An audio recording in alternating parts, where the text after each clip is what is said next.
Hi dolls, welcome to part 2 of this video. So if you haven't watched the first video where I show you guys how to cut the lace frontal, the link is down in the description box below, so you can click that and go watch. So in this video I'm going to show you guys how to wear your wig after the lace and everything has been cut. So yeah, this is a unit, this is the Ashley unit, and this is what I'm going to be wearing and trying on for you guys today.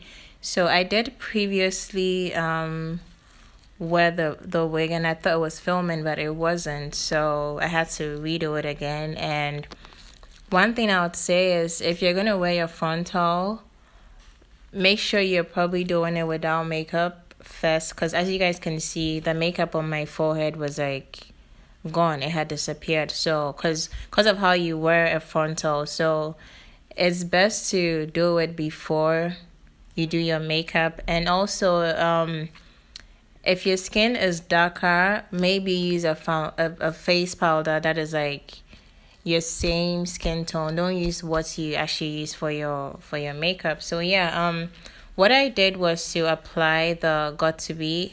I only use the spray. I don't really like to use the gel because it often leaves a white residue on the lace and on your skin, so I prefer using the spray. So you want to spray the spray below your hairline, as I'm showing you guys. You don't want to place the frontal on your hairline.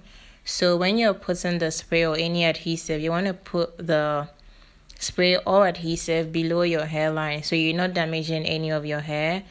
And frontals usually look better when it sits below your hairline. So I've already applied the spray, and then usually what I'll do is I'll make the spray get tacky a bit. So you guys can see, as soon as I place the lace on it, it actually got stuck to my skin. That's because you want to make it dry a little bit and make it tacky. So I do have a video where I used only edge control to do this, and if you want to watch that, I'm going to link that under this video as well. This is just how I fix it, or I fix my frontals or lay my frontals when I decide to use the GOT2B spray, which, well, isn't all the time, because for me this takes too much time than the edge control, because the edge control is like something that is quick and easy, but then this is more secure than when you do the edge control procedure.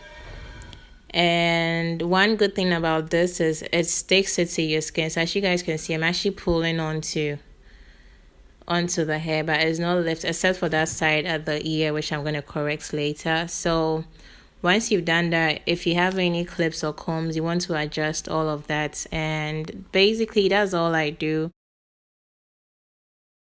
I didn't have to do any baby hair or stuff like that, because I was okay with what or how the wig was looking, so I didn't have to lay baby hairs and stuff like that. I actually just brushed the hair backwards, and it gave me that look.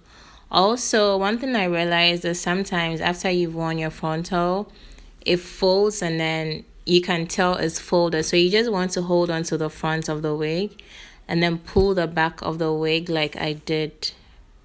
And I hope you guys noticed that. So yeah, this is the end of the video. It was just a quick one to show you guys how you can wear your wig without with the GOT2B spray. So as you guys can see, my lace looks a little lighter than my skin, but when I did makeup, it fixes. So if you're not going to do makeup, then you might want to use a face powder that is like a little darker than your skin, so it can blend with your skin. So thank you guys so much for watching, and I'll see you guys in the next one. Bye.